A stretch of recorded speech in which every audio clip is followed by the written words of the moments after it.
కళ్యాణమే వైభోగమే పరిణయమే మరి పెళ్లి సంబరమే. కళ్యాణమే వైభోగమే పరిణయమే మరి పెళ్లి సంబరమే. అందాల వరుడు పరిశుద్ధుడు చక్కని వధువు కన్యాకు. అందాల వరుడు పరిశుద్ధుడు చక్కని వధువు కన్యాకు. జరిగే పరిశుద్ధ వివాహమే పెరిగే నిరంతర సంతోషమే. జరిగే పరిశుద్ధ వివాహమే పెరిగే నిరంతర సంతోషమే.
ప్రభా ఈ మ్యారేజేషన్లో మీరు నడిపించండి. ఈ స్థలాన్నంతా మీ పరిశుద్ధపరచండి.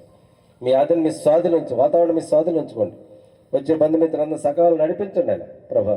అన్నింటిలో పాటల ద్వారా ఆరాధన ద్వారా మ్యారేజ్ ద్వారా మిమ్మల్ని గణపరిచే భాగ్యం ఇచ్చింది.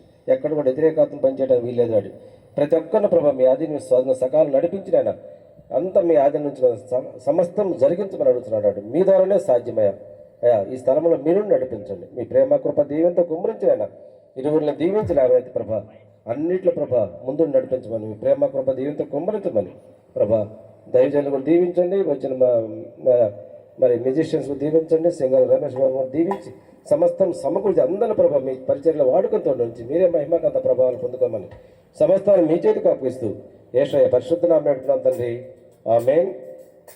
కొన్ని పాటలు పాడుకుందామండి. దయచేసి అందరూ సహకరించండి.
అందరం కూర్చుందాం.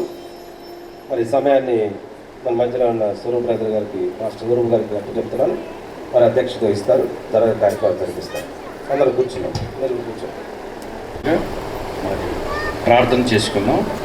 ప్రార్థన మాస్టర్ సుందరరాజు గారు వచ్చి ప్రార్థన చేస్తారు. కార్యక్రమం ముగింపు స్టార్టింగ్ కార్యక్రమానికి ప్రార్థన చేసుకుందాం. తలలు వంచినట్లయితే మహోన్నతుడైన దేవ, శక్తిమంతుడానికి స్థుతి కలుగును గాక. సౌజన్య వంశీ గారిని దర్శించినందుకు వందనాలు ప్రభువా.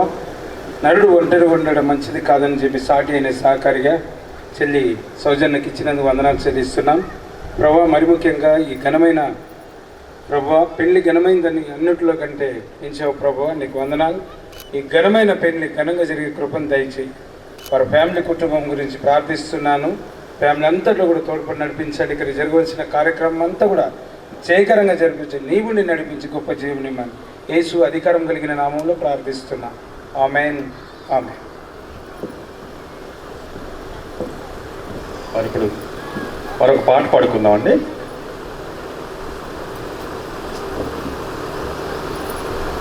ఉన్నావయ్యా నాకు భయమేలనా యేసయ్యా, నువ్వు నా తోడు ఉన్నావయ్యా, నాకు భయమేలనా యేసయ్యా, నువ్వు నాలోనే ఉన్నావయ్యా, నాకు దిగులేలనా మెస్సయ్యా, నాకు భయమేలా, నాకు దిగులేలా, నాకు చింతేలా, నాకు భీతియేలా, నాకు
వాని కొరకు చేయుదము అనుకుని. దేవుడైన యెహోవా ప్రతి భూజంతువును ప్రతి ఆకాశ పక్షిని నేల నుండి నిర్మించి ఆదాము వాటికి ఏ పేరు పెట్టినో చూడుటకు అతని యొద్దకు వాటిని రప్పించెను. జీవము గల ప్రతి దానికి ఆదాము ఏ పేరు పెట్టినో ఆ పేరు దానికి కలిగెను. అప్పుడు ఆదాము సమస్త పశువులకును ఆకాశ పక్షులకును సమస్త భూజంతువులను పేర్లు పెట్టెను. అయినను ఆదామునకు సాటి అయిన సహాయం అతనికి లేకపోయెను. అప్పుడు దేవుడైన యెహోవా ఆదామునకు గాఢ నిద్ర కలగచేసి అతడు నిద్రించినప్పుడు అతని ప్రక్కటెముకలో ఒకదాన్ని తీసి ఆ చోటున మాంసంతో పూడ్చివేసెను. తరువాత దేవుడైన యెహోవా ఆదాము నుండి తీసిన ప్రక్కటెముకను స్త్రీగా నిర్మించి ఆమెను ఆదాము వద్దకు తీసుకొచ్చాను. అప్పుడు ఆదాము ఇట్లనెను, నా ఎముకలలో ఒక ఎముక, నా మాంసములో మాంసము, ఇది నరులో నుండి తీయబడిన గనుక నారి అనబడను అనెను. కాబట్టి పురుషుడు తన తల్లిని తన తండ్రిని విడిచి తన భార్యను హత్తుకొనును, వారు ఏక శరీరమై ఉందరు. ఆమేన్. ఈ కొద్ది వాక్యం దేవుడు దీవించును గాక. మరొక వాక్యము యోహాను సువార్త 2వ అధ్యాయము 1 నుంచి 11 వరకు పాస్టర్ రాజశేఖర్ గారు వచ్చి చదివి వినిపిస్తారు. మరి వివాహ నిమిత్తమై ఏర్పాటు చేసినటువంటి 2వ పాఠ్యాంశంగా యోహాను రాసిన సువార్త 2వ అధ్యాయం 1వ వచనం చదువుకుందాం. 3వ దినమున గలిలయలోని కానాను అను ఊరిలో ఒక వివాహం జరిగెను. యేసు తల్లి అక్కడ ఉండెను. యేసును ఆయన శిష్యులను ఆ వివాహమునకు పిలువబడి ద్రాక్షారసం అయిపోయినప్పుడు యేసు తల్లి వారికి ద్రాక్షారసం లేదని ఆయనతో చెప్పగా యేసు ఆమెతో, అమ్మ, నాతో నీకేం పని? నా సమయం ఇంకనూ రాలేదనెను. ఆయన తల్లి పరిచారకులను చూసి, ఆయన మీతో చెప్పునది చేయుడెనెను. యూదుల శుద్ధీకరణ ప్రకారము 2-3 తూములు పట్టు 6 రాతి బాణలు అక్కడ ఉంచబడి ఉండెను. యేసు ఆ బాణలు నీళ్లతో నింపుడని వారితో చెప్పగా వారు వాటిని అంచుల మట్టుకు నింపిరి. అప్పుడు ఆయన వారితో, మీరిప్పుడు ముంచి విందు ప్రధాన ఎదుగు తీసుకుని పోవడని చెప్పగా వారు తీసుకుని పోయిరి. ఆ ద్రాక్షారసం ఎక్కడి నుండి వచ్చినో ఆ నీళ్లు ముంచి తీసుకుని పోయిన పరిచారులకే తెలిసినది కానీ విందు ప్రధానికి తెలియకపోయాను గనుక ద్రాక్షారసమైన ఆ నీళ్లు రుచి చూసినప్పుడు ఆ విందు ప్రధాని పెళ్లి కుమారుని పిలిచి, ప్రతి వాడును మొదట మంచి ద్రాక్షారసం పోసి జనులు మత్తుగా ఉన్నప్పుడు జబ్బురసం పోయిను, నీవైతే ఇదివరకును మంచి ద్రాక్షారసము ఉంచుకొని ఉన్నావని అతనితో చెప్పాను. గలిలయలోని కానానులో యేసు మొదటి సూచక్రియను చేసి తన మహిమను బయలుపరచను. అందువలన ఆయన శిష్యులు ఆయనను అందు విశ్వాసం ఉంచరి. ఈ కొద్ది వాక్యం దేవుడు దీవించును గాక. 33 వరకు పాస్టర్ ఇలికేరాజు గారు వచ్చి మనకు చదివి వినిపిస్తారు. ఎఫెసీయులకు రాసిన పత్రిక 5వ అధ్యాయం 22 నుంచి 33 వరకు చదువుకుందాం. స్త్రీలరా, ప్రభువునకు వలె మీ సొంత పురుషులకు లోబడి ఉండుడి. క్రీస్తు సంఘమునకు శిరస్సై ఉన్నలాగున పురుషుడు భార్యకు శిరస్సై ఉన్నాడు. క్రీస్తే శరీరమునకు రక్షకుడై ఉన్నాడు. సంఘము క్రీస్తునకు లోబడినట్లుగా భార్యలు కూడా ప్రతి విషయంలోనూ తమ పురుషులకు లోబడవలను. పురుషులారా, మీరును మీ భార్యలను ప్రేమించుడి. అటువలే క్రీస్తు కూడా సంఘమును ప్రేమించి అది కళంకమైనను ముడతయైనను అటుది మరి ఏదైనను లేక పరిశుద్ధమైనది గాను నిర్దోషమైనది గాను మహిమగల సంఘముగాను ఆయన తన ఎదుట దానిని నిలువబెట్టుకొనవలనని వాక్యంతో ఉదక స్నానం చేత దానిని పవిత్రపరిచి పరిశుద్ధపరచుటకై దాని కొరకు తన్ను తాను అప్పగించుకొనెను. అటువలనే పురుషులు కూడా తమ సొంత శరీరములను వలె తమ భార్యలను ప్రేమింపవద్దులై ఉన్నారు. తన భార్యను ప్రేమించువాడు తన్ను ప్రేమించుకొనిచున్నాడు. తన శరీరమును ద్వేషించువాడు ఎవడునూ లేడు కానీ ప్రతివాడును దానిని పోషించి పరీక్షించుకొనును. మనము క్రీస్తు శరీరమునకు అవయవములై ఉన్నాము కనుక అలాగే క్రీస్తు కూడా సంఘమును పోషించి సంరక్షించుతున్నాడు. ఈ హేతు చేత పురుషుడు తన తండ్రిని తల్లిని విడిచి తన భార్యను హత్తుకొనును, వారిద్దరును ఏక శరీరం అగుదురు. ఈ మర్మము గొప్పది. అయితే నేనును క్రీస్తును గూర్చి సంఘమును గూర్చి చెప్పుచున్నాను. మెట్టుకు మీలో ప్రతి పురుషుడును తనను వలె తన భార్యను ప్రేమింపవలను. భార్య అయితే తన భర్త యందు భయం కలిగి ఉండునట్లు చూసుకొనవలను. దేవుడి పరిశుద్ధ వాక్యమును తన వెనుక శక్తులు దీవించి ఆశీర్వదించన్నారు. థ్యాంక్స్ అండి. వాక్యం చదివిన దైవ సేవకులకి థ్యాంక్ యూ. మరి వాక్యం నిమిత్తం సుందరరాజు గారు ప్రేర్ చేస్తారు. ప్రార్థన చేసుకుందాం. మహోన్నతుడైన దేవ, శక్తిమంతుడానికి స్తుతి కలుగును గాక. నాయన నమ్మదగిన వాడ, నమ్మకమైన వాడ, నీ పరిశుద్ధ నామానికి మహిమ కలుగును గాక. ఈ దినమును బట్టి, ఈ వారాన్ని బట్టి వందనాలు చెల్లిస్తున్నా. నీ బిడ్డలుగా ఘనమైంది కనుక మ్యారేజ్ అనేది ప్రభావ మీ ఘనమైన కార్యాల ద్వారా ఈ మ్యారేజ్ ఘనంగా జరిగే కృపను దయచేయి నాయన. ఈ వాక్యం అనే ఉదక స్నానంతో గుత్తులుగా ప్రతి ఒక్క బిడ్డ హృదయంలో నాటపడే కృపను దయచేయమని అడుగుతున్నా. పరిశుద్ధుడా, నూతన దంపతులను దీవించండి, ఆశీర్వదించి నీ కృప చేత నేను బలపరిచి నీ వచ్చే పర్యంతరం నమ్మకంగా జీవించే కృపను దయచేయమని యేసు అధికారం కలిగిన నామంలో ప్రార్థిస్తున్నా. ఆమేన్. ఆది యందు వాక్యముండును, వాక్యము దేవుని యొద్ద ఉండెను, వాక్యం దేవుడైనను. అసలు మెయిన్ బిర్యానీ కంటే, పెళ్ళికి కట్ చేసుకునే కేక్ కంటే, చికెన్ కంటే, మటన్ కంటే విలువైన వాక్యం వచ్చేసరికి వాడి పని వాడు చూస్తున్నాడు దుష్టుడు. ఇదే రుజువు. ఇక్కడ నేను చెప్పేది ఏంటంటే, మనం వాక్యం చదువుకుని వాళ్ళిద్దరు జతపరిచే ముందు వాక్యాన్ని ధ్యానం చేసుకుని మీకు చేతనైనంత వరకు చేతులెత్తి ఆశీర్వదించండి ఆఖరి వాళ్ళిద్దరు. మొదటగా వాక్యం ప్రసంగి సొలొమోను రాసిన ప్రసంగి గ్రంథం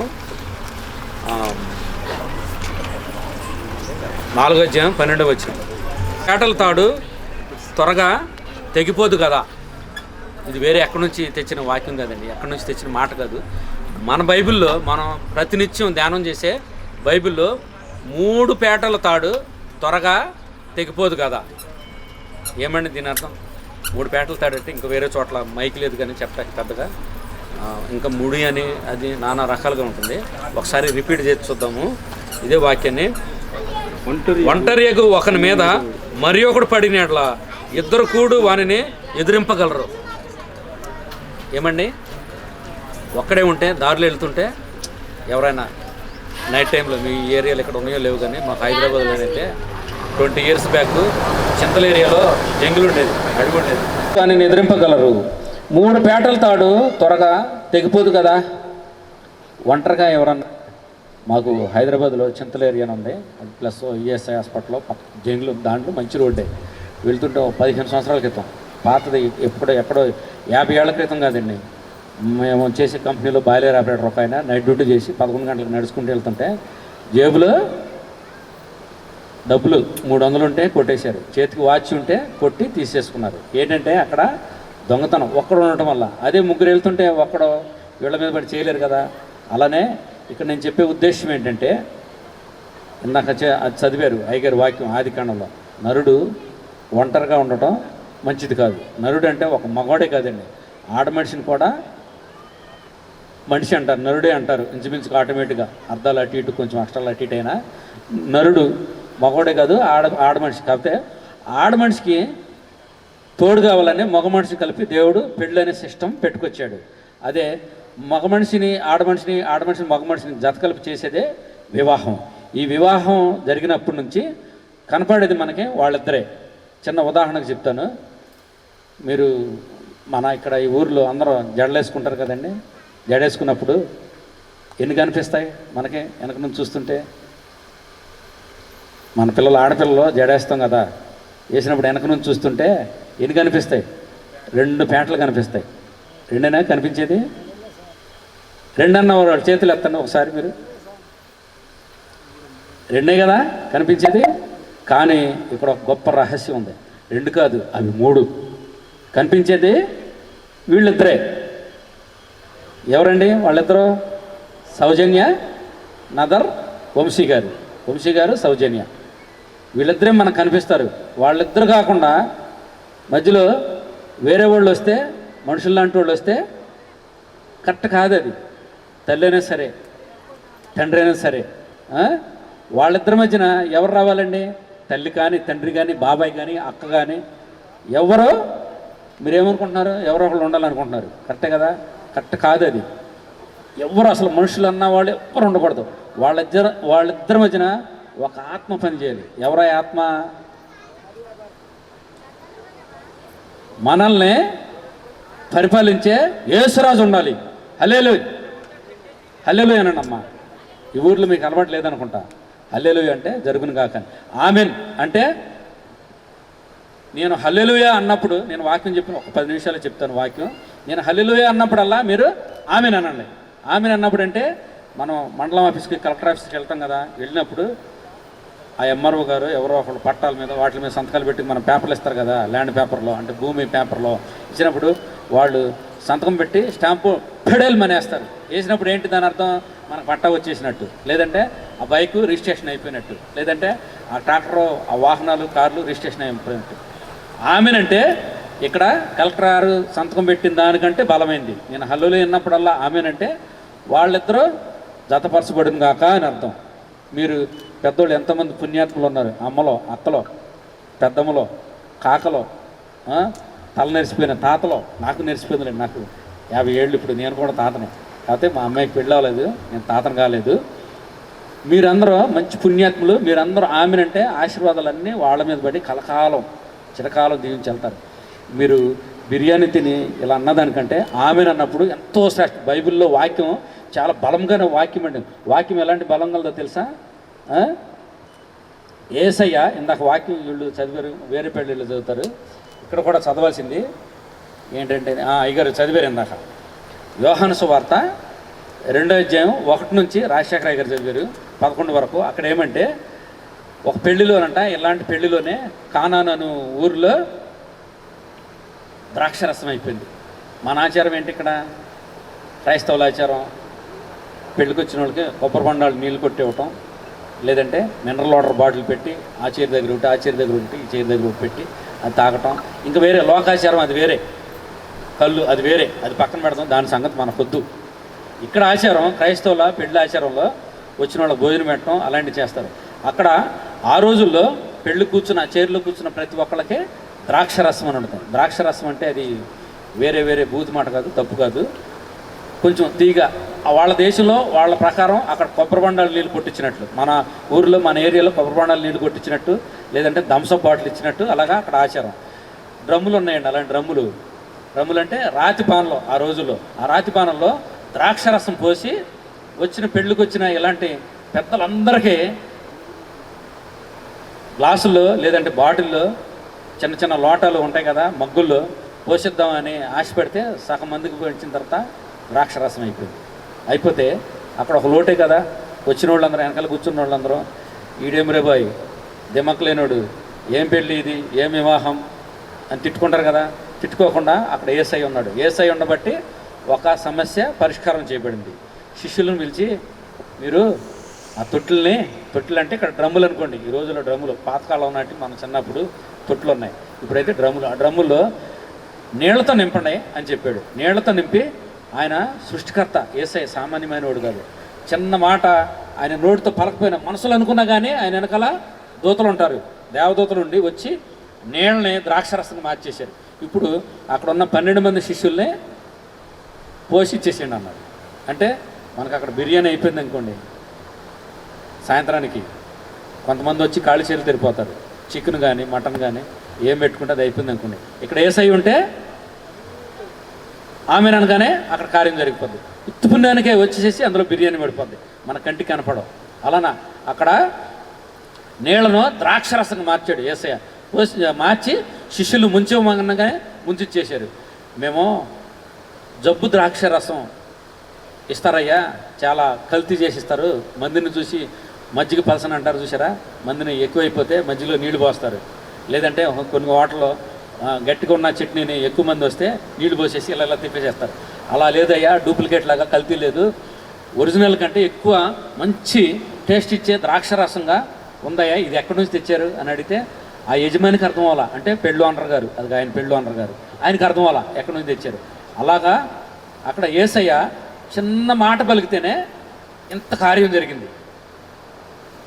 యేసయ్య ఉంటే అక్కడ ఏ లోటు లేదు, ఏది కొదువు లేదు, అన్నీ సమృద్ధిగానే ఉంటాయి. అలానే వాళ్ళు పెళ్లి చేసుకున్నప్పుడు వాళ్ళిద్దరి మధ్యన ఎవరు ఉండాలండి? నాకేమని చెప్పా, ఎవరు ఉండాలి? యేసయ్య అని చెప్పండి. హల్లెలూయా, హల్లెలూయా కదా, ఆమేన్ అనండి మీరు. నేను అప్లికేషన్ పెట్టుకున్నట్టు మీకు ఆ దేవుడికి వాళ్ళిద్దరు జీవితాలు మంచిగా ఉండాలని అయ్యగారు పెళ్లి చేయబోతా ఉన్నారు. వాళ్ళు రమేష్ గారు పాటలు పాడుతుంటే ఆ పాటల్లో వాక్యం దాక్కుని ఉంటుంది. ఆ వాక్యం ద్వారా వాళ్ళిద్దరికీ ఇక్కడ కూడిన అందరికీ ఆశీర్వాదాలు రాబోతున్నాయి. వచ్చే ముందు నేనేంటంటే చిన్న వాక్యం చెప్పి వెళ్తాను. ఒక మండలం ఆఫీసులో అప్లికేషన్ పెట్టుకుంటే ఎలాగా ఆయన కలెక్టర్ గారు సంతకం వేస్తారు ఇందాక చెప్పే కదా, అలానే మీరందరూ ఆమెనంటే మీరు పుణ్యాత్ములు అని చెప్పే కదా ఇందాక. మీరు ఎంతోమంది పిల్లలుగా అన్నారు, పెంచారు, మీరు చాలా ఆశీర్వదించబడిన వారు దేవుడి చేత. మీరందరూ ఆమెను అన్నప్పుడు వాళ్ళకి ఆశీర్వదించబడతారు. ఇందాక చెప్పే కదా. మళ్ళీ ఒకసారి హల్లెలూయా అంటాను, మీరేమనాలి? ఆమెన్ అనాలి. హల్లెలూయా ఆమెన్ అంటే ఆ చెల్లి సౌజన్య మెడలో జడ ఉంది కదా వెనకాల, ఆ జడ ఒక పేటేమో సౌజన్య, ఒక పేటేమో వంశీ, మూడో పేట ఎవరో ఏసయ్య అన్న చెప్పాను. వింటున్నారు మీరు ఒకసారి అనండి, నేను ఎవరు అని అడుగుతా. మూడో పేట ఎవరండి? మూడో పేట ఎవరు? మూడో పేట ఎవరు? హల్లెలూయా ఆమెన్. ఇంకా ఆశీర్వదించేశారు. మీరు భోజనాలు చేయకుండానే వాళ్ళని బలి ఆశీర్వదించారండి. ఇంకా తాళి కట్టకుండానే బలి ఆశీర్వదించేశారు. మీరు ఇంటికి వెళ్ళిందంతా ప్రతిరోజు కొన్ని రోజుల పాటు వాళ్ళిద్దరిని ప్రేర్లు పెట్టండి. వాళ్ళు కాపురం మంచిగా ఉండాలని, 3 పువ్వులు 6 కాయలాగా ఉండాలని, ఇంకా పిల్ల పాపలతో ఆశీర్వదించబడాలని, ఏ గొడవలో కొట్లాటలు కీచులాటలు రాకుండా ఆశీర్వదించబడాలని మీరందరూ వాళ్ళకి చేసేది ప్రార్థన, వాళ్ళ కొరకు చేసేది. దేవుడి వాక్యం దీవించను కాక. ఇంకా నేను చెప్పేది ఏంటంటే, యేసయ్య అక్కడ ఏం చేశాడండి? పెళ్ళిలో కార్యం చేశాడు కదా. చేసినప్పుడు వీళ్ళ జీవితాంతం యేసయ్య వాళ్ళిద్దరి మధ్యన ఉండాలంటే వాళ్ళు ఏం చేయాలి? డైలీ ప్రార్థన చేసుకోవాలి, డైలీ వాక్యం వినాలి. వాక్యం అంటే ఏమండి అర్థం తెలుసా మీకు? వాక్యం అంటే పైనుంచి వచ్చే దేవుని మాట.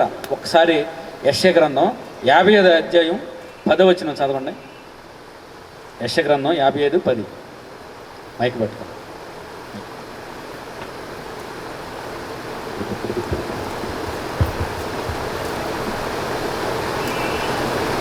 ఎక్కువ వాక్యాలు చెప్పను, మిమ్మల్ని చిత్రహింసలు పెట్టను, ఎక్కువ చదివించను. మీకు చిన్న వాక్యాలు 2-3 చెప్పి ముగించేస్తాను.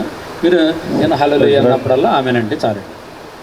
వర్షమును మహిమను హిమమును ఆకాశం నుండి వచ్చి వింటున్నారండి. అక్కడికి ఎలాగూ ఇక్కడకు వచ్చి ఎలాగూ మరలక భూమిని తడిపి విత్తువానికి విత్తనమును భుజించు వారికి ఆహారంగాను కలుగుటకై అది దిగి అది చిగిర్చి వర్ధిల్లినట్లు చేయును. అలాగుననే నా నోట నుండి వచ్చు వచనమును ఉండుటను నిష్ఫలముగా నా యొద్దకు మరలక అది నాకు అనుకూలమైన దాన్ని నెరవేర్చును.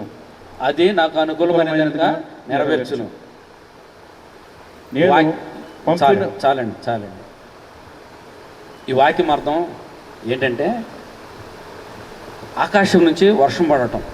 పూర్వం వర్షం ఉండేది కాదు, ఆ సబ్జెక్ట్ వేరే మీకు వద్దు. కానీ ఇప్పుడు ఆకాశం నుంచి వర్షం వచ్చినప్పుడు, శీతాకాలం వర్షం పడినప్పుడు మంచుబడి చిన్న గడ్డి మీద నీటి బిందులు ఉంటాయండి. అలాంటివి కొన్ని మొక్కల మీద పడి వర్షం అవసరం. మొక్క మొలిచి విత్తనం వస్తుంది. వరి పొలానికి వర్షం కావాలి. భూమిలో నుంచి కరెంటుతో బోర్లు వాటర్ లాగి పెడితే వరి పొలం పండి మనకు వడ్లు వచ్చి రైస్ మిల్లోకి తీసుకెళ్తే బియ్యం వచ్చి ఇంట్లో మనం కుక్కర్లో పెట్టుకునో లేకపోతే కట్టెల పొయ్యి మీద పెట్టుకునో వంట చేసుకుని తింటాం కదా. అలాగా ఇవన్నీ దేని వల్ల కలుగుతాయి? ఒక్క నీటి వల్లనే. నీరు ఎక్కడి నుంచి వస్తుంది? భూమి నుంచి రాకపోయినా కానీ, కరెంట్ లేకపోయినా కానీ, కొన్ని ఏరియాల్లో కరెంటు లేని ప్రదేశాల్లో ఆకాశం నుంచి వర్షం వచ్చి పడి తడుపుతుంది. ఆయన ఏమన్నాడు? దాని కింద వచ్చిన ఒకసారి స్వరూపు గారు ఒకసారి చదవండి. నా నోట నుంచి అన్నకాడ నుంచి చదవండి. ఆకాశం నుంచి వర్షం వచ్చి చెట్లు మొక్కలు తడిపి ఏ విధంగా మనకి నోట్లోకి పొట్టలోకి ఆహారం అవుతుందో అలానే నా నోట నుంచి వచ్చు 55:10 నేను చదువుతానండి.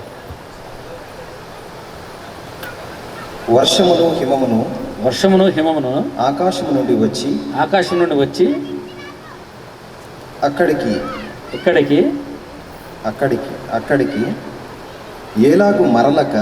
ఏలాగు మరలక భూమిని తడిపి విత్తువానికి విత్తనమును వింటున్నారండి.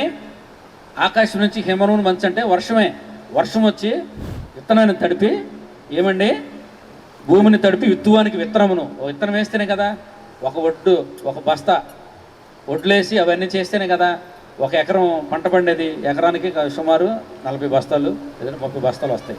అలాగా వచ్చి ఇంటిల పదిని పోషిస్తుంది. అలాగా ఇంకా భుజించడానికి ఆహారమును కలుగుటకై అది చికిత్స ఒత్తిల్లునట్లు చేయును.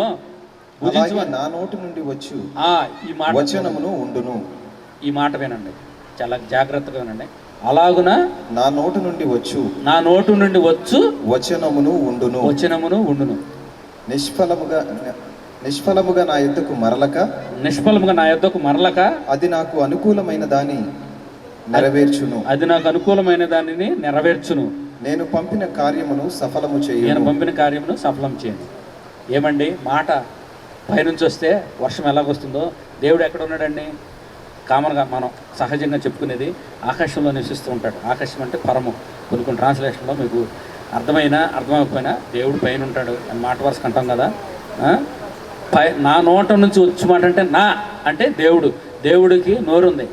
సేమ్ దేవుడిలాగానే మనిషిని కూడా చేశాడు. ఇంక వేరే ఏం కాదు. కానీ ఆకాశం నుంచి నా నోట నుంచి వచ్చినము కూడా ఉండును. అంటే ఒడ్లు ఎలాగా మన పొట్టని నింపి నోట్లోకి ఆహారమే వస్తాయో ఆయన నోట నుంచి వచ్చిన మాట కూడా కార్యం సఫలం చేస్తున్నట్టు. అంటే ఇక్కడ కార్యం చేస్తుంది. ఆయన నోటి నుంచి మాట రావాలంటే ఏం చేయాలి? మనం మోకరించాలి, ప్రార్థన చేయాలి. ప్రార్థన చేస్తే ఆయన నోటి నుంచి మాట వచ్చి వాళ్ళని దీవించి ఆశీర్వదించబడుతుంది. ఇక్కడ కూడిన మీరు కూడా, మీ పిల్లలు కూడా ఆశీర్వదించబడతారు. నోటి మాటకు అంత శక్తి ఉంది. ఎవరి నోటి మాటకి? ఒక మనిషి నోటి మాటకి. ఇక్కడ ఏరియా ఎమ్మెల్యే గారు ఎవరో తెలియదు కానీ, లేదంటే సర్పంచ్ ఎవరో తెలియదు కానీ వచ్చి అరే అది ఇటు తీయండి, ఇది అటు తీయండి, ఈ కారు తీసి అక్కడ పెట్టండి, కారు ఎందుకు పెట్టారు ఇక్కడ అని అన్నాడు అనుకోండి. సర్పంచ్ గారు వస్తే కొంచెం ఊర్లో ఆయన అంటే భయపడ్డవాళ్ళు కానీ, ఆయన అంటే అభిమానం ఉన్నవాళ్ళు కానీ టక్ తీసి పెడతారు. అదే నేను ఎవరో పొరుగురోడిని మామూలుగా ఈ సూటు కాకుండా వేరే మామూలుగా అలా పంచి కట్టుకుని వచ్చి ఈ కారు ఎవరు బాయ్ తీయడరా అంటే తంతారా. అదే సర్పంచ్ కానీ ఎమ్మెల్యే కానీ వచ్చి తీయమంటే టక్కుని తీసి అక్కడ పెట్టి అయ్యా చేతులు కట్టుకుని అయ్యా ఇంకేం చేయాలి చెప్పండి అయ్యా అంటారు.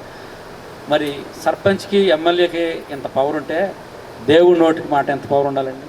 ఆయన ఆకాశాన్ని కలుగును కాకంటే ఆకాశం కలిగింది, భూమి కలుగును కాకంటే భూమి కలిగింది. ఇంకా సమస్తం, ఇంకా మీకు రెఫరెన్స్ చదవలేండి, బైబిల్లో మొదటి పేజీలోనే ఉంటుంది. ఆయన నోటి అంటే ఏదొస్తే అది జరుగుతుంది. ఆయన నోటి అంటే ఆమెనన్ వచ్చిందనుకోండి, ఇక్కడ కార్యం జరుగుతుంది.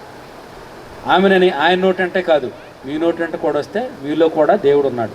ప్రతి ఒక్కళ్ళకి పాపాలు చేసేవాళ్ళలో దేవుడు ఉండడు, కొంచెం దూరంగా ఉంటాడు. ఇక్కడ ఉన్న ఎవరో ఈ కాంపౌండ్లో ఉన్న వాళ్ళందరూ పుణ్యాత్ములు నాకు తెలిసి, అందరి హృదయాల్లో దేవుడు ఉన్నాడు. ఇంకా పాత వాక్యాలు తెలుసుకుంటూ వెళ్తే హృదయమే ఆలయం. మన హృదయాల్లో దేవుడు ఉన్నాడు. ఆ దేవుడి నోటి నుంచి వచ్చే మాట మిమ్మల్ని అందరిని బ్రతికిస్తుంది, నన్ను బ్రతికిస్తుంది, నా భార్య పిల్లలను బ్రతికిస్తుంది. మనిషి నోటి నుంచి వచ్చు మాటే జీవింపజేసేది. ఇంకా చెప్పాలంటే వాళ్ళిద్దరి గురించి ఇంకా వాళ్ళు ఏం చేయాలండి? ప్రతినిత్యం పెళ్ళైన తర్వాత స్త్రీలారా ప్రభువునకు వలె మీ సొంత పురుషులకు లోబడి ఉండండి. దేవుని వాక్యం బైబిల్లో ఉందండి. అమ్మా ఏంటమ్మా 2 నిమిషాలు ఆగి, అయిపోయింది, కూర్చోండి 2 నిమిషాలు. బైబిల్లో ఉన్న ప్రతి ఒక్క మాట దేవుడు కొంతమంది భక్తుల చేత రాయించారు, ఆయనే కొన్ని స్వయంగా పలికాడు, ఆయన ఆత్మ చేత ప్రేరేపణ చేత బైబిల్లో రాయబడింది. దేవుడి మాటలే ఇక్కడ రాయబడ్డాయి. ఈ మాటలు ఏంటంటే నేను చెప్పాను కదా, ఆయన నోటి నుంచి వచ్చే మాట మనం పాటిస్తే చాలు. ఏం పాటించాలి? స్త్రీలారా ప్రభువు వలె మీ సొంత పురుషులకు లోబడి ఉండుడి. ప్రభువునకు వలె మీ సొంత పురుషులకు లోబడి ఉండుడి. క్రీస్తు సంఘమునకు శిరస్సై ఒక్క నిమిషం ఆగండి. స్త్రీలారా ప్రభువునకు వలె మీ సొంత పురుషులకు లోబడి ఉండండి. ప్రభు అంటే ఎవరండి? పురాతన కాలంలో ప్రభు అంటే రాజుగారి మాటకి ఇంకా వేరే అర్థం. ప్రభు అంటే దేవుడను, అది మెయిన్ అర్థము. ఇప్పుడు నేను చెప్పేది ఏంటంటే ప్రభు అంటే అక్కడ రాజు అని అర్థం. రాజుగారు చెప్పిన మాట పాటించాలి కదా. ప్రభువునకు ఎలా లోబడి ఉంటారో స్త్రీలు కూడా సొంత పురుషులకు లోబడి ఉండాలి. ఇది ఎవరి మాట అండి? ఎవరు చెప్పారు ఈ మాట? దేవుడే చెప్పాడు. ఆ స్త్రీలందరూ ఏం చేయాలి? మీ స్త్రీలందరూ ఏం చేయాలి? యజమానికి లోబడి ఉండాలి. చిన్న బ్రాకెట్లు ఇంకొక మాట, తప్పుడు మాటలు కాదు లోబడి ఉండేది, మంచి మాటలే చెప్తాడు భర్త ఎప్పుడు. దీని ప్రకారం దీని అర్థం ప్రభు నాకు లోబడి ఉండులాగన మీ సొంత పురుషులకు లోబడి ఉండండి. ఇది దేవుని మాట. ఈ మాట అందరూ పాటిస్తే కుటుంబం అంతా పరలోకమేనండి. ఇక్కడ ఏమీ చెడ్డ పనులు జరగవు, చెడ్డ కార్యాలు జరగవు, చెడ్డ ప్రయత్నాలు జరగవు, ఏమీ లేదు. ఇంకా క్రీస్తు సంఘమునకు శిరస్సై ఉన్నలాగున పురుషుడు భార్యకు శిరస్సై ఉన్నాడు. క్రీస్తు శరీరమునకు రక్షకుడు. ఒక నిమిషం అండి. క్రీస్తు సంఘం అంటే చర్చ్కి మెయిన్ హెడ్ ఎవరంటే? పాస్టర్ కంటే హెడ్ ఎవరో? యేసు ప్రభు. యేసునే క్రీస్తు అంటారు బైబిల్లో. యేసు అయినా క్రీస్తు అయినా ఒకటే. చర్చ్కి హెడ్ పాస్టర్ కంటే శిరస్సు అంటే తల ఎలాగో అలానే లేడీస్కి హెడ్ ఎవరో? పురుషులు. ఇక్కడ అర్థం. నెక్స్ట్ చదవండి. క్రీస్తే శరీరమునకు రక్షకుడై ఉన్నాడు. సంఘము క్రీస్తునకు లోబడినట్టు. మన శరీరాన్ని కాసేది ఎవరండి? క్రీస్తు. ఇందాక అక్కడ ద్రాక్షారసం నీళ్ళని ద్రాక్షారసంగా మార్చాడు కదా, అలానే మన ఒంట్లో ఏమైనా చెడ్డ పనులు ఉన్నా ఏమైనా మొత్తం కాసేది మనల్ని, మన శరీరాన్ని కాసేది ఆ క్రీస్తే.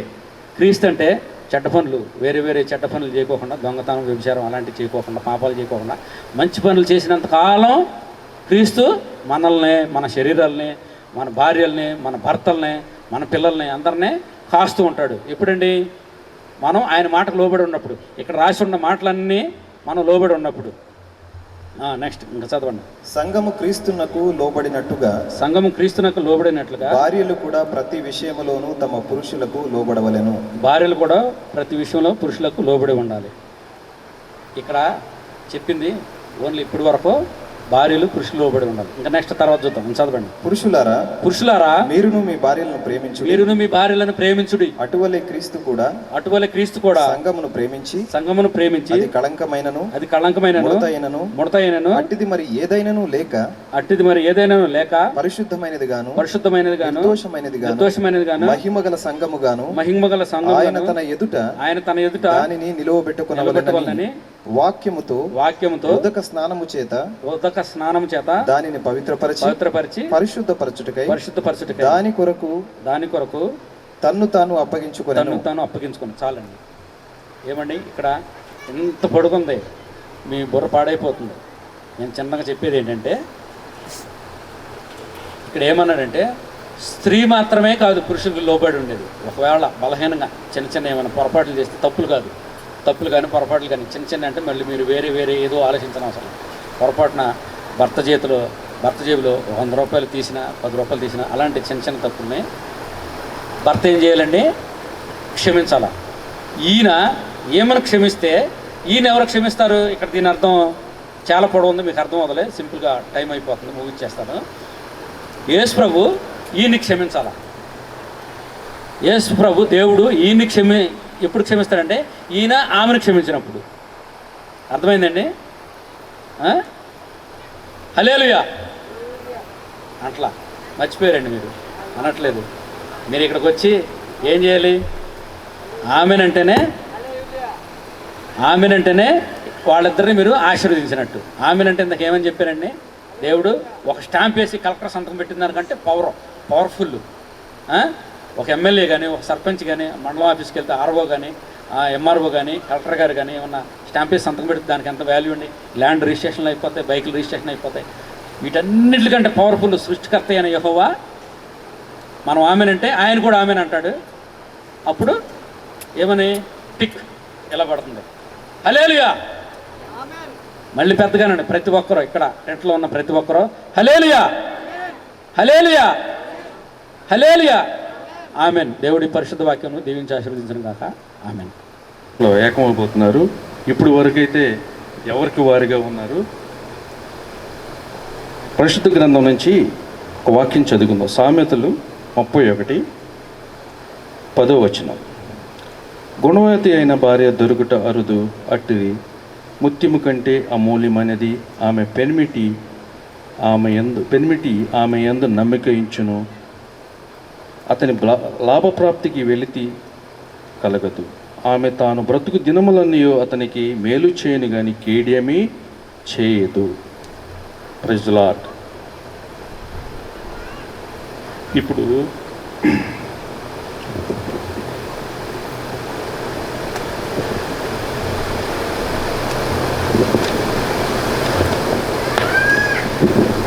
సౌజన్య, వంశీ మీరు ఇరువురు ఏకమవుతున్నారు. మరి సౌజన్య ఎవరో తెలియదు పెళ్లి కాకముందు, వంశీ ఎవరో తెలియదు. మరి ఇరువురు ఏకమవుతున్నప్పుడు తనను నమ్ముకుని కొత్త ప్రపంచంలోకి అడుగు పెడుతుంది. అక్కడ ఉన్నంతసేపు, సొంత ఇంట్లో ఉన్నంతసేపు అమ్మ నాన్న ఎంతో గారంగా పెంచుతారు. ఏం చేసినా చేయకపోయినా పర్లేదులే, నా బిడ్డే కదా అని అనుకుంటారు. కానీ ఇప్పుడు ఇంకొక ఇంటికి వస్తుంది. ఆ ఇంటికి వచ్చినప్పుడు ఎలా ఉండాలి? వాళ్ళకి నా తల్లిదండ్రులు ఎంతో, వీళ్ళు కూడా నా అత్తమామలు కూడా అంతే అని అడుగులు వేసుకోవాలి. వాళ్ళ అవసరతలు ఏంటి, వాళ్ళ యొక్క భావభావాలు ఏంటి అని తెలుసుకుని అడుగులు వేసినప్పుడు ఆ జీవితం, వాళ్ళ కుటుంబం ఎంతో ఆశీర్వాదకరంగా ఉంటుంది.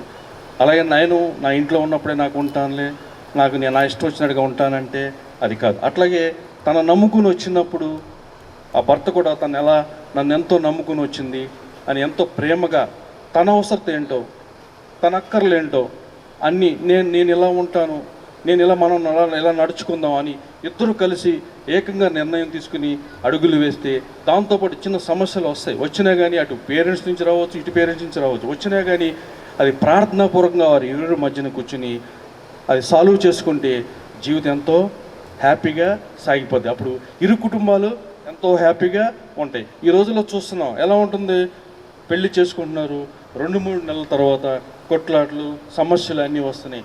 కానీ మనం క్రైస్తవులు పెళ్లి చేసుకున్నప్పుడు ఎలా ఉండాలి?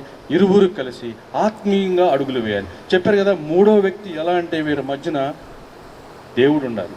అటు పేరెంట్ కాదు, ఇటు పేరెంట్ కాదు. ఎవరు? దేవుని మధ్యన పెట్టుకొని ప్రార్థనాపూర్వకంగా అడుగులు వేసుకుంటే ఇరు కుటుంబాలు ఏపకుంటాయి. అలాగే తను అత్తగారింటికి వెళ్ళినప్పుడు ఒక కొడుకులా ఉండాలి.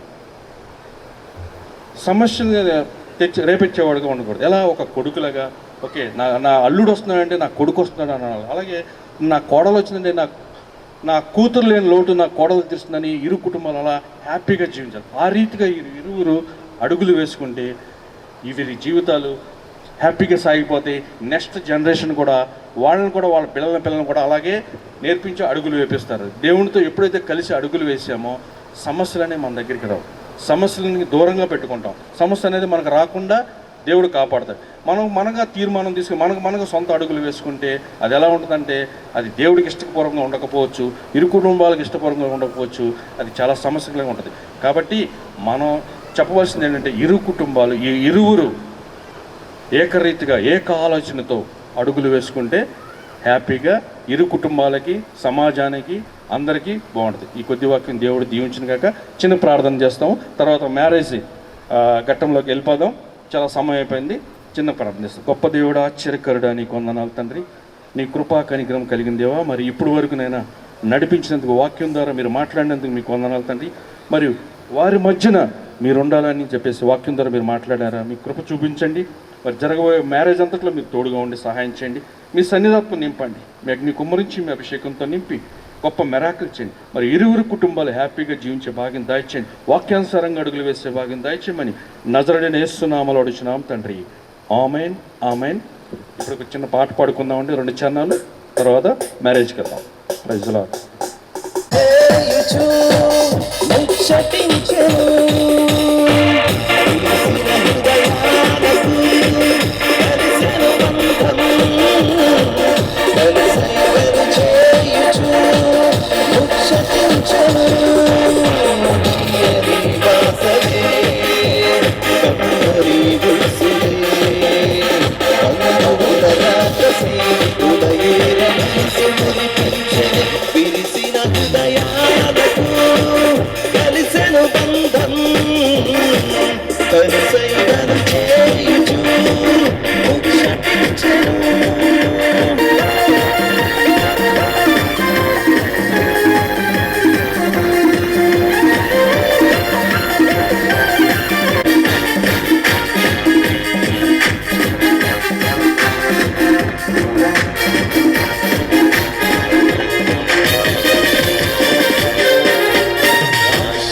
అది మెయిన్ పార్టే, దేవుణ్ణి కనపరచడం.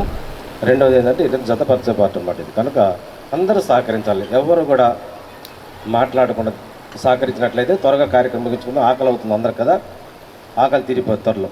అంతా 10 నిమిషాలు 15 గంటలు ముగించేస్తాను. ఓకేనా? అందరు సహకరించండి. మాట్లాడొద్దాం, ఎవరు మాట్లాడవద్దు దయచేసి, ప్లీజ్ దయచేసి ఎవరు మాట్లాడవద్దు. అందరు సహకరించడం మనం చేస్తున్నాను. మరి వీరిద్దరు తెలుసా మీ అందరికీ? తెలుసా? అందరూ తెలుసా? అయితే నేను ఒక ప్రకటన చేస్తున్నాను. వీరిరువురు వంశీ అండ్ సౌజన్య, వీరిరువురు వివాహ నిమిత్తమై ఆసీనులై ఉన్నారు.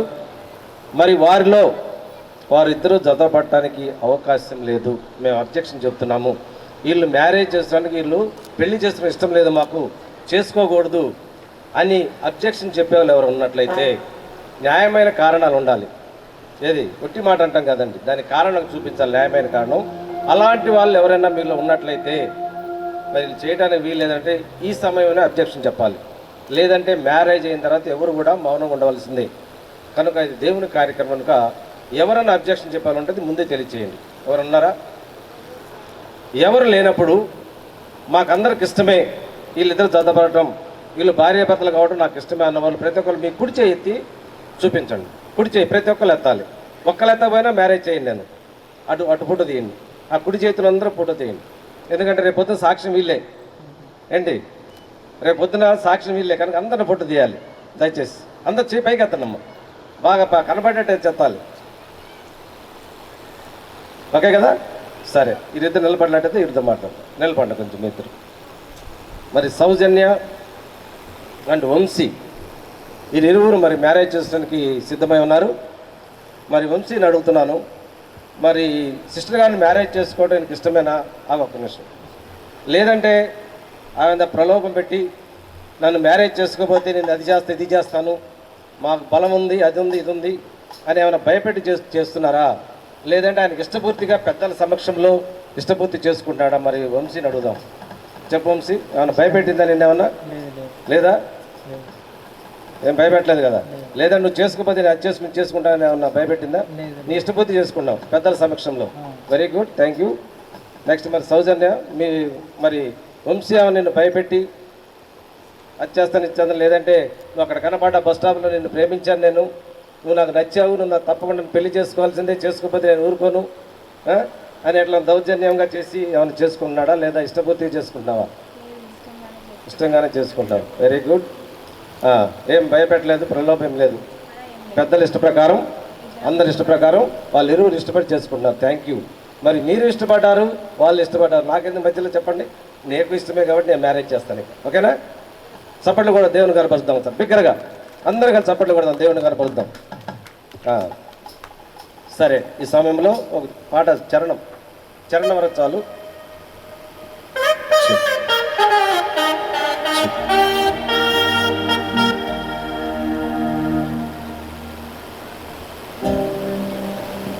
ఇరువురు తల్లిదండ్రులు కూడా దగ్గరలో ఉండండి, పిలుస్తాను పైకి. పెళ్లి కుమార్తె తల్లిదండ్రులు దగ్గరలోకి వచ్చి ఉండండి. మరి ఇరువురు కూడా అవసరం అవుతుంది ఇప్పుడు.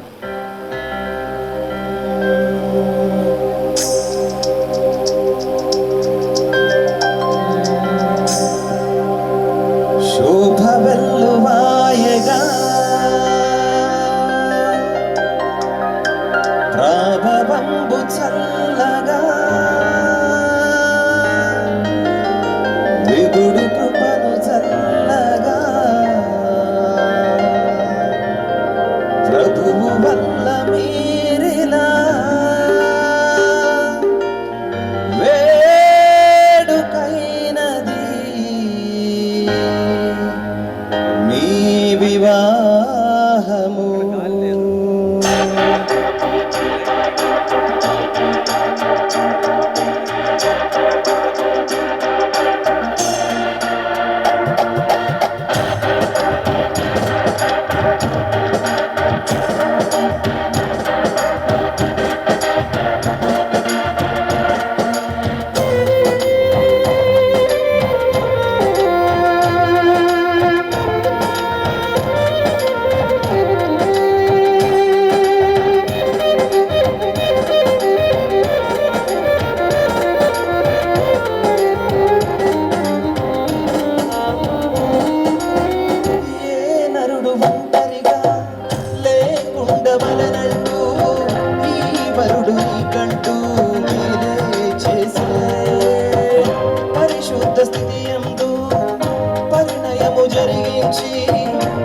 వరుడు నీ కోసం చేసే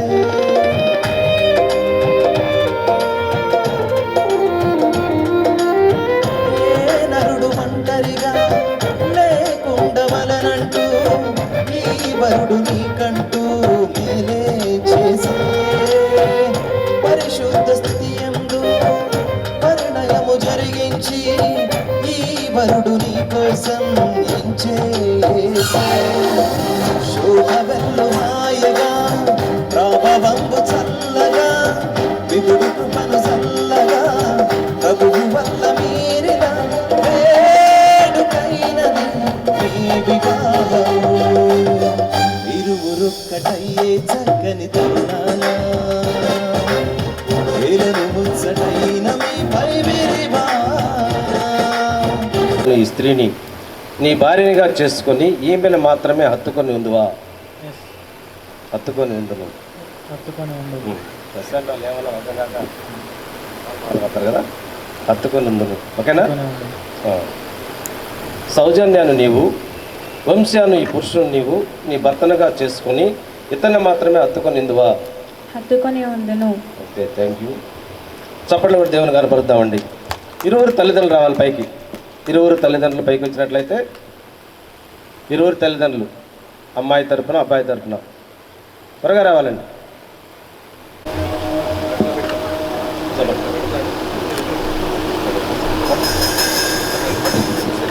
చేయి పెట్టి చేతిలో పెట్టి అంతే పట్టుకోనండి. ఫోటో జాగ్రత్త. వస్తున్నారా?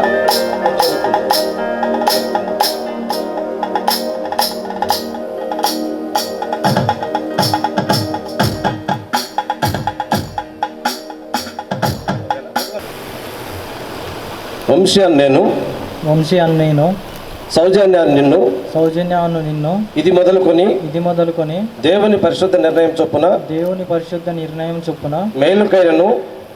మేలుకైనను కీడుకైనను కలిమికైనను లేమికైనను వ్యాధి అందును ఆరోగ్యమందును నిన్ను ప్రేమించి సంరక్షించుటకై నా భార్యనుగా చేసుకొనుచున్నాను. ఈ చొప్పున జరిగింతునని పెద్దల సమక్షంలో గ్రామస్తుల సమక్షంలో దైవజనుల సమక్షంలో ప్రమాణం చేయుచున్నాను. ఆమేన్.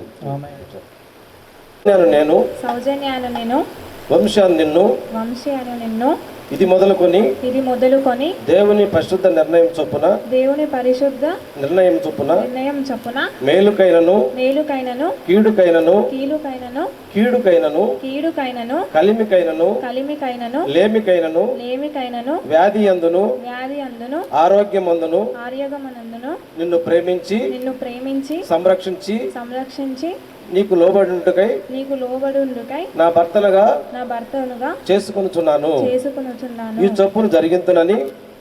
ఈ చొప్పున జరిగింతునని పెద్దల సమక్షంలో గ్రామస్తుల సమక్షంలో దైవజనుల సమక్షంలో ప్రమాణం చేయుచున్నాను ఆమేన్. చప్పట్లు కొట్టి దేవుని కనపరుద్దామండి.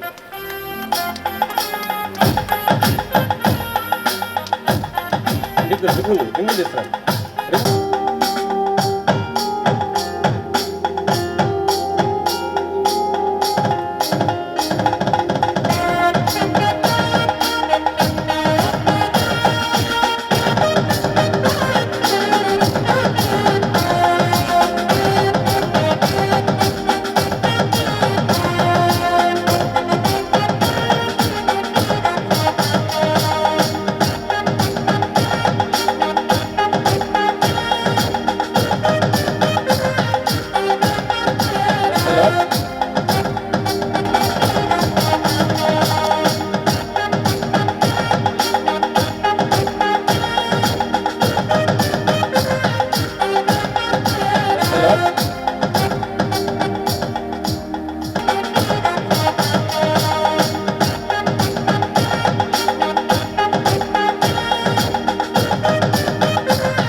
నిత్య నమ్మకమునకును స్థిరమైన ప్రేమకును సూచనగా ఈ ఉంగరమును నీకు ధరింపజేయుచున్నాను మరియు నా శరీరముతో నిన్ను గణపరిచి నా యావదాస్తి అంతట్లో ఎన్ని ఎకరాలు 50 60 చెప్పు నా యావదాస్తి అంతట్లో నిన్ను పాలి భాగస్తురాలుగా చేసుకొనుచున్నాను ఇందు నిమిత్తమై ప్రమాణము చేయుచున్నాను ఓకే.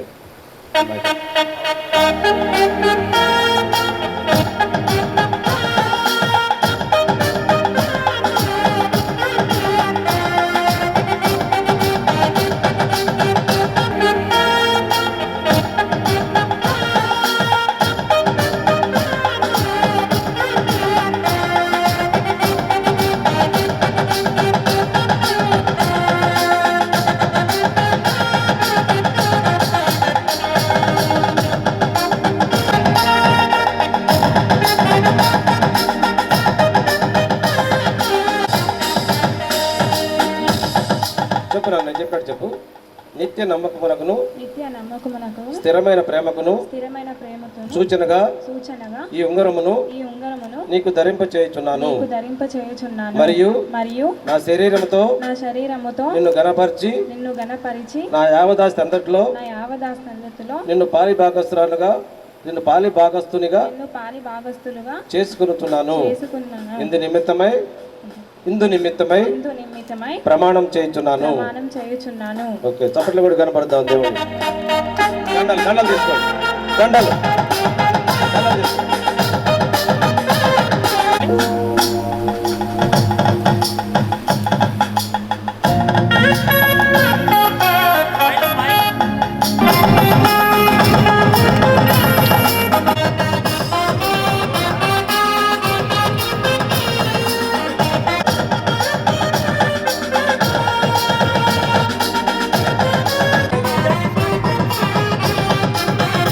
ధరిస్తుండగా నీ ఆత్మచేత నింపండి.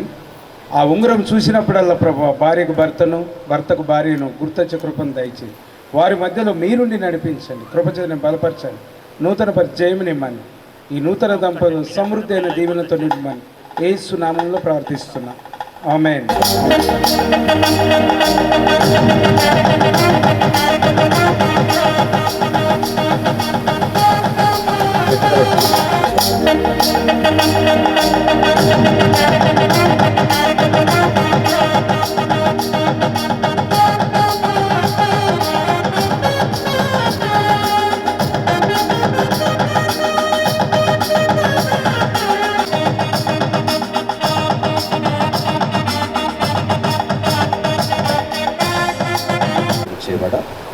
ప్రేమమేడ, కరుణామేడ, దయామేడ, మీ స్తోత్రమేడ. ఈ రీతిగా తండ్రి ఈ మధ్యాహ్న కాల సమయం ప్రభా, వంశీని సౌజన్యాన్ని ప్రభా మీరు జతపరిచే విధానం బట్టి వందనాలు అయ్యా. వారి కుటుంబాలు దీవించండి, వారిని దీవించండి, వారి మధ్యలో మీరు యజమానిగా నడిపించండి అయ్యా. కలకాలం పిల్లా పాపలతో ప్రభా మీకు మాదిరిగా జీవించే భాగ్యం దయచేసి కృప తెరవమని, సమస్తాన్ని సమకూడి జరిగించమని, ఎక్కడ వ్యతిరేకతను పనిచేయకూడదు. ఈ మధ్యలో ప్రభా మీరు యజమానిగా నడిపించండి, మీరు రక్త పరిశుద్ధపరచండి, నీ సాక్షి బిడ్డగా లేవనైతే కృప తెరవండి ఆయన. చూసారు ఆశ్చర్యపరిధిన ప్రభా ఈ కుటుంబం దీవించబడాలి, అనేక మంది దీవెనకరంగా ఉండాలి. అలాంటి భాగ్యం దయతో నడిపించమని, సమస్తము సమకూడి జరిగించమని, సమస్తాన్ని మీ చేతికి అప్పిస్తూ వచ్చిన ప్రతి బిడ్డను దీవించండి, దైవజనులు దీవించండి ప్రభా. వీరికి మాదిరిగా ఈ కుటుంబంలో ప్రభా అనేక మందికి మాదిరిగా జీవించే భాగ్యం దయచేయమని, మమ్మల్ని వాడుకునే దాన్ని బట్టి వందనాలు, వారిని కూడా సహకరించే దాన్ని బట్టి వందనాలు ప్రభా. అన్నింటితో నడిపించినందుకు ఇప్పటివరకు వాతావరణం స్వాధీనంతో సమస్తం సమకూడి చేయించాలని మీకు వందనాలు తెలియజేస్తూ, మీ ప్రేమ కృప దీవెనతో కుమ్మరించమని, సమస్తాన్ని మీ చేతికి అప్పిస్తూ యేసయ్య పరిశుద్ధ నామమున నడుచున్నాం తండ్రి. ఆమేన్, ఆమేన్, ఆమేన్. దేవుని నామములో ఇరువురిని భార్యాభర్తలుగా ప్రకటిస్తున్నాను, భార్యాభర్తలుగా ప్రకటిస్తున్నాను. ఆమేన్. అందరు చప్పట్లు కూడా దేవుని కనపరుద్దాం. పిల్లలు ఎంతమంది కావాలి? ఎంతమంది కావాలని ప్రేర్ చేయాలి? ఒక డజన్ మంది చాలా?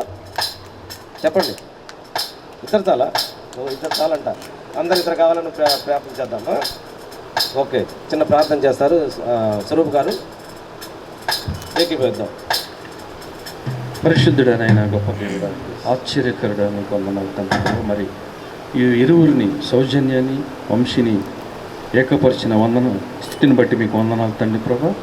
మీరు కృప చూపించండి, మీ సన్నిధి తోడుగా ఉంచండి. మరి ఇరు కుటుంబాలకు నేను ఇలా ఆశీర్వాదకరంగా మాదిరికరంగా జీవించే భాగ్యం దయచేసి మీ సన్నిధి తోడుగా ఉంచండి. మరి వీరి జీవితకాలం అంతా మిమ్మల్ని వెంబడించి మీతో అడుగులు వేసే భాగ్యం దయచేయండి. అలాగే నేను మంచి గొప్ప కుటుంబంగా వీరు దీవించండి, ఆస్వాదించండి, సహాయం చేయండి. మీ అభిషేకంతో నింపి గొప్ప కార్యాలు చేయాలి, మెరాకిల్ చేయాలి. యేసు నామములో అడిగి వేడుకుంటున్నాం తండ్రి. Amen, amen, amen. Okay, congratulations. ఇరువురు తరపున కొంచెం సంతకం చేయాలి. అమ్మాయి తరపున ఒకరు సంతకం చేయాలి, అబ్బాయి దగ్గర ఒకరు సంతకం చేయాలి. రావాలండి సైన్ చేసేవాళ్ళు. ఇరువురు తరపున అమ్మాయి తరపున ఒకరు రండి, అబ్బాయి తరపున ఒకరు రావాలి. ఒకరికొకరు తోడుగా ప్రభువు చేసే జంటగా ప్రేమానురాగాల ఈ బృందమే మంగళమేగా, శుభానందమేగా, కళ్యాణమే కలిసేటి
భోగమేగా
పుట్టుకుని ప్రార్థిస్తున్నాను ప్రభువా, నీ మహిమతో నింపబడును గాక. వీరిరువురు కుటుంబాలు శాంతి సమాధానము నీ వచ్చే పర్యంతం వరకు నమ్మకంగా జీవించే కృపను దయచేయమని యేసు నామములో ప్రార్థిస్తున్నా. ఆమేన్, ఆమేన్.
చెప్పు.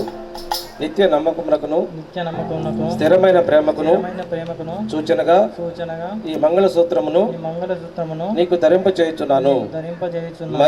మరియు నా శరీరంతో నిన్ను ఘనపరిచి నా యావదాస్తి అంతట్లో హైదరాబాద్ లో 40 ఎకరాలు చెప్పు, ఇక్కడున్న 70 ఎకరాలు యావదాస్తి అంతట్లో నిన్ను పాలి భాగస్తురాలుగా చేసుకొనుచున్నాను.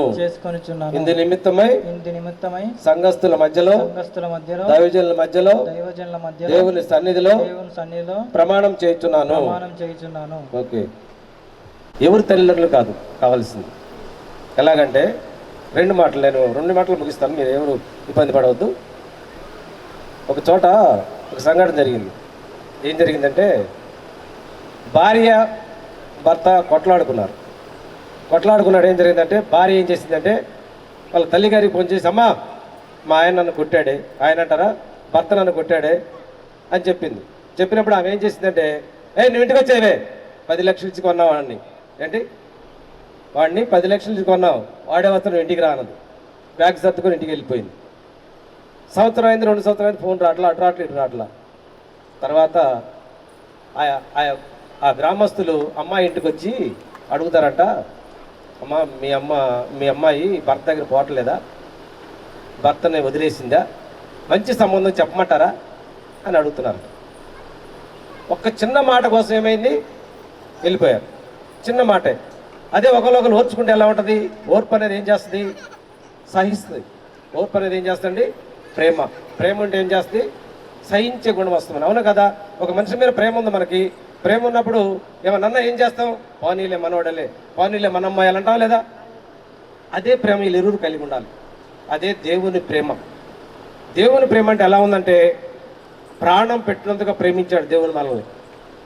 మన కోసం, మన పాపాల నిమిత్తమై ఆయన ప్రాణం పెట్టాడు కల్వరి సిలువలో. అలాంటి గొప్ప దేవుడు ఆయన. కనుక ఆయన ప్రాణం పెట్టినందుకు ప్రేమించాడంటే మనిషి ఎంతగా ప్రేమించాడు తెలియదు, అర్థమైందా? అదే రీతిగా ఒకరినొకరులుగా ప్రాణం పెట్టినందుకు ప్రమాణాలు అయ్యే చేపించాను. కలిమి ఎందును లేమి ఎందును, కష్టాల సుఖాలు అన్నింటిలో కూడా నిన్నే నేను భార్యనిగా కలిగి ఉంటాను, నిన్నే నేను భర్తనుగా కలిగి ఉంటానని వారు ఇరువురు ప్రమాణాలు చేసుకున్నారు. ఈ ప్రమాణాలు పక్కన పెట్టకూడదు ఎప్పుడు కూడాను. కనుక ఈ సిస్టర్ గారికి నేను చెప్పే సలహా ఏంటంటే, భర్త ఒడుదుడులు ఉంటాయి, కాపురం ఉంటారు, ఉండవా? కోపాలు వస్తుంటాయి, కోపతాపాలు వస్తూ ఉంటాయి, పోతూ ఉంటాయి. వాటిని పట్టుకొని ఊగులు ఆడగొడతాను ఎప్పుడు కూడాను. అవి వచ్చినప్పుడు మనం దేవుని వైపు చూడాలి. ఇరువురు దేవుడిని మధ్యలో పిలుచుకోవాలి. అటు బంధువులు ఇటు బంధువులు పిలుచుకుంటే ఏం చేస్తారంటే, వాళ్ళు ఏం చేస్తారు? 1-2 మాటలు ఎక్కువ చెప్పి వాళ్ళు విడతీయడానికి ప్రయత్నం చేస్తారు. అది నేర్చుకోవాలి సిస్టర్ గారు. ముఖ్యంగా అమ్మ, నీ తల్లిదండ్రులను ఎలా ప్రేమిస్తావో నీ అత్తమామలు అలా ప్రేమించాలి. దైవంలో చెప్పారు కదా, అదే రీతిగా ప్రేమ కలిగి ఉంటే దేవుడు మీ కుటుంబాన్ని దీవిస్తాడు, పిల్లా పాపలతో కలకాలం జీవిస్తారు. బ్రదర్ కూడా మాట చెప్తున్నా నేను. ఒక చోట అంట, పెళ్ళి అయినప్పుడు ఏం చేస్తారంటే, బండి ఎక్కినప్పుడు గట్టిగా పట్టుకొని బండి గట్టిగా పడకుండా చూసేసి ఏం చేస్తారంటే, గట్టిగా పట్టుకొని ఎక్కుతారంట. ఎక్కిందా నన్ను పట్టుకో, ఇట్లా నడుము పట్టుకుంటారంట. 6 నెలల తర్వాత బండి ఎక్కడానికి పట్టుకుంటే ఏమంటారంట, బండి ఎక్కడ రాదా, సొక్క ఇస్త్రీ మడతలు పోతాను, పట్టుకొని ఎక్కువ ఎక్కుంటారంట. 6 నెలల తర్వాత ప్రేమ ఏమైందండి? మొదటి ప్రేమ తగ్గిపోయింది. అవునా కదా? దేవుడు అది ఒప్పుకోవట్లేదు. ఏమన్నాడంటే నీవు మొదటి ప్రేమ కలిగి ఉండాలి. ఆమె ఏం కలిగి ఉండాలండి? మొదటి ప్రేమ కలిగి ఉండాలి. మొదట నువ్వు భార్యను ఎలా ప్రేమించావో, నువ్వు ఏ విధంగా ప్రేమించి నువ్వు మ్యారేజ్ చేసుకున్నావో ఆ ప్రేమను కనపరచాలి. ఎప్పటి వరకు అండి? అంతం వరకు. ఎప్పటి వరకు? అంతం వరకు అంటే ఏంటి? ప్రాణం పోయేంత వరకు. పరాయి స్త్రీని మోహించకూడదు, పరాయి స్త్రీ వైపు చూడకూడదు అంటే కళ్ళు మూసుకొని పొమ్మని కాదు. ఆ చూపులు తేడా ఉంటే తెలుసు కదా. ఆ చూపులు చూడకూడదు, దేవుని ప్రేమతో చూడాలి. దేవుడు వ్యభిచార పట్టిన స్త్రీ పట్టబట్టిన ఏమన్నాడంటే అమ్మ అని పిలిచాడు. మనం అయితే ఏం చేస్తాము? ఇదే అదే అని మాట్లాడతాం. మన భాష ఎలా ఉంటుంది? కాదు, అలాగా దేవుడు ప్రేమించేది ఎవరిని కూడా చక్కగా ఒక వ్యక్తిగా, ఒక మనిషిగా ప్రేమించాడు. మనిషిగా ప్రేమించాడు దేవుడు. అదే ప్రేమ బ్రదర్ కలిగి ఉన్నప్పుడు చక్కగా వాళ్ళ కుటుంబం ఎలా ఉంటుందండి అంటే ప్రేమ ఏం చేస్తుందంటే తప్పులు క్షమించుద్ది. ఒక తప్పు చేసిన భార్య ఇతను అర్థం చేసుకొని ఒకరినొకరు కలిసి మాట్లాడుకొని ఏంటి సంసారం ముందుకు నెట్టుకెళ్తారు. అవునా కదా? అలాంటి ప్రేమ కలిగి ఉన్న ఇంట్లో దేవుడు ఉంటాడు. దేవుడు ఇంట్లో దీవెనకరంగా ఉంటారు.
శుభదినమున నవదంపతులను దీవించగదేవ శుభప్రదమున రావ.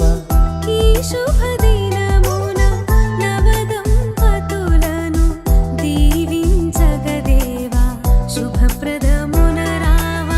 వధువు వరుడు జంటను చూడు,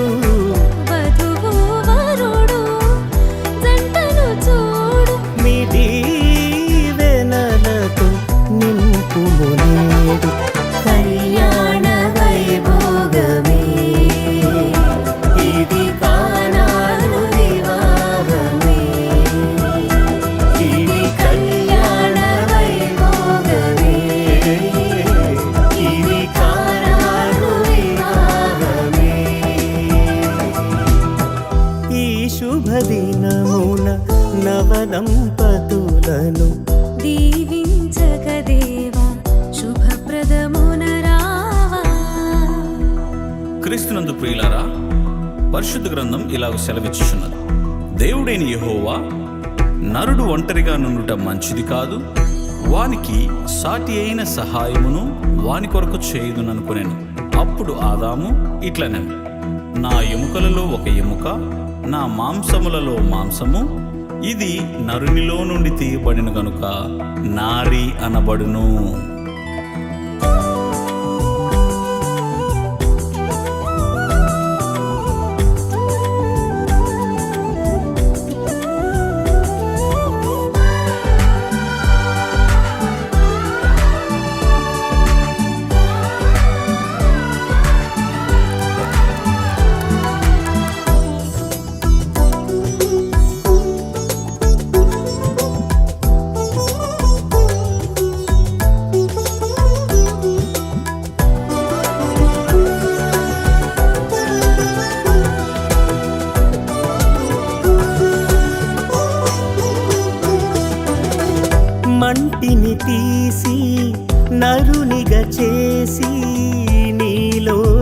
సగమని నారిని చేసితివి.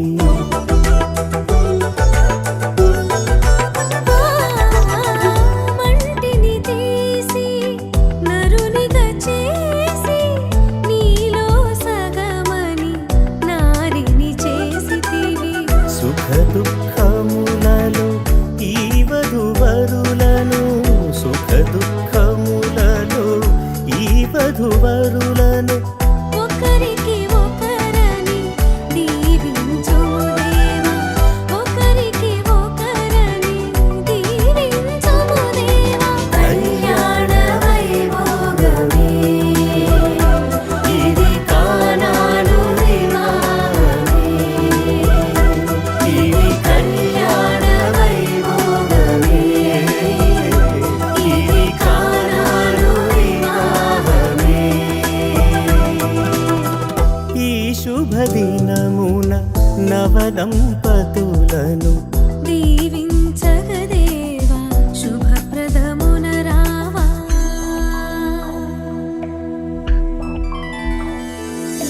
కళ్యాణమే బహు వైభోగమే, ఈ పరిణయమే బహు సంబరమే. అందాల వరుడు ఆ చక్కని వధువు పరిశుద్ధుడేసుని సన్నిధిలో జతపరచగా స్వాగతం మా జత స్వాగతం.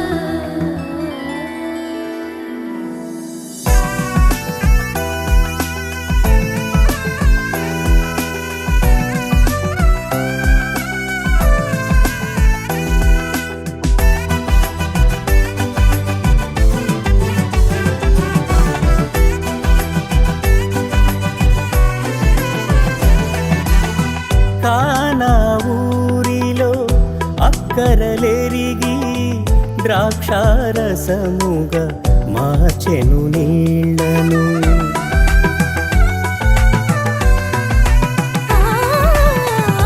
కానా ఊరిలో అక్కరనెరిగి ద్రాక్షారసముగా మార్చెను నీళ్లను. కలిమిలేమిలో ఈ దంపతులను, కలిమిలేమిలో ఈ దంపతులను కొరతలు తీర్చి నడుపుము ప్రభువా, కొరతలు తీర్చి నడుపుము ప్రభువా.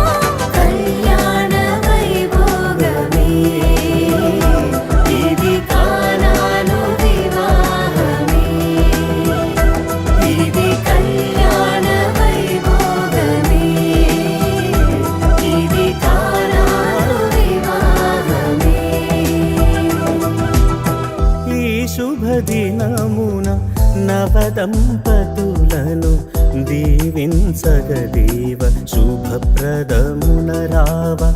ఈ శుభ